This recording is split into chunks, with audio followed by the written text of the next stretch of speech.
sudah bersama dengan Brigjen Junior. Silakan Abang, selamat malam Bapak. Malam Bapak Brigjen Junior. Bapak terakhir menjabat sebagai Inspektur Kodam 13 Merdeka ya? Itu kota mana itu? Kota Manado. Manado. Bapak asli Manado? Ya. Oke. Benar nggak Bapak dicopot jabatannya gara-gara membela anak buah? Bisa ceritakan kronologisnya? Kalau dicopot bukan ya. Itu kebijakan dari pimpinan. Kemudian Tapi jabatan Anda diturunkan? tidak ada istilah diturunkan. Oh sekarang dari inspektur menjadi? Staf khusus Kasat. Staf khusus Kasat. Ya. Ya, kejadiannya apa sebenarnya? Sampai viral begitu? Ya, kejadiannya Babinsa saya, Babinsa Bintara Pembina Desa, Ya.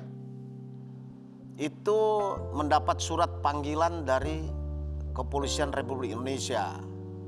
Dalam hal ini Polres Polresta Manado. Manado, ya. Kemudian ada seorang bapak, namanya Bapak Ari Tahiru, umur 69 tahun. Ya. Jadi tanahnya itu langsung dirampas, diduduki oleh korporasi. Kalau faktanya saya lihat sudah langsung taruh itu namanya tembok ya.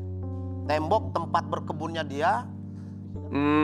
Kemudian dia tidak bisa lagi bertani.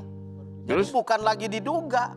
Oh begitu. Iya, karena saya melihat ada bukti letter C ya, atau di sana dibilang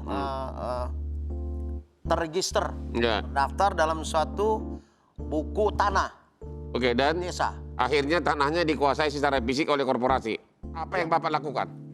Yang saya lakukan, saya sampaikan kepada Babinsa itu supaya melaksanakan tugas sesuai tugas pokok dan fungsi. Ya.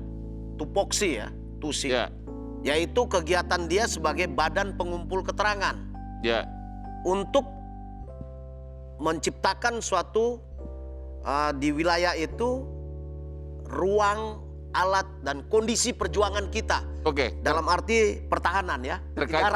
Terkait tanah ini, apa yang Bapak lakukan membantu dia, si Babinsa ini? Saya melakukan arahkan itu Babinsa, dan Babinsa itu sesuai doktrin, kamu harus bersikap ramah tamah dan harus melaksanakan yang namanya lindungi rakyat itu. Ya, oke. Itu. Terus, tanya Bapak kirim surat ke Kapolri. Oh, kalau soal surat Kapolri itu pribadi saya. Isinya apa? Isinya pertama, itu kan kepadanya Bapak Kapolri. Ya. Nah, kemudian tembusannya itu ada 5. Ya. Bapak Panglima TNI, kemudian Bapak Kepala Staf Angkatan Ya. Darat, kemudian Bapak Pangdam. Isi suratnya apa? Isi suratnya itu kan ada 5 alinea. Yaitu Alinea pertama dengan kelima itu salam. Ya. Nah, saya berdasarkan ketuhanan yang Maha, Ya. yaitu Allah yang bernama Yehua. Kalau bahasa Batak itu Jauh Bade Bata. Ya. Kemudian alinea kedua itu tentang bahwa Bapak Kapolri ya, bahwa Polri jangan memanggil Babinsa karena Babinsa itu alat pertahanan negara di Babinsa darat. dipanggil polisi atas laporan siapa? Atas laporannya korporasi. Oke. Yang alinea ketiga itu tentang ada orang miskin, rakyat miskin, Ya. itu dirampas tanahnya. Oke. Nah, kemudian alinea keempat itu ada putusan Mahkamah Agung. Tapi pertama dulu saya bilang ada pasukan brimob bersenjata datang ke Babinsa. Pak, kalau boleh tahu berapa sih jumlah korban yang tanahnya akhirnya direbut Pak? Ada berapa banyak rumah, kepala keluarga yang akhirnya mungkin ikut dirugikan saat itu diduga? Kalau pada tulisan surat saya itu korbannya 2 keluarga. Oh, 2 keluarga. Ah, 2 keluarga. Tetapi yang di atas satu kampung itu kurang lebih 147 kakak sudah hilang kampung itu. 147 kakak. Iya, itu pada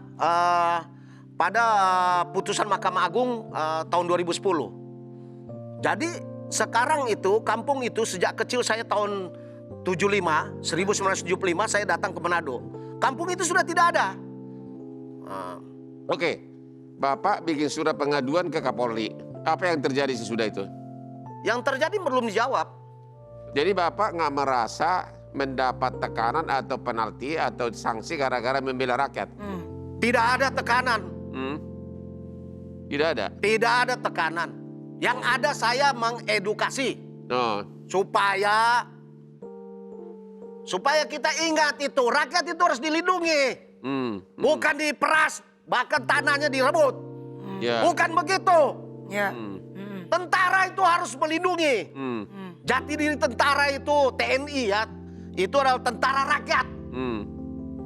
Jangan menakut-nakuti rakyat. Begitu. Iya. Saat lagi, Bapak tarik napas dulu Pak. Ya kita break sebentar ya Pak. Jangan kemana-mana. Tetap di Hotman Paris Show.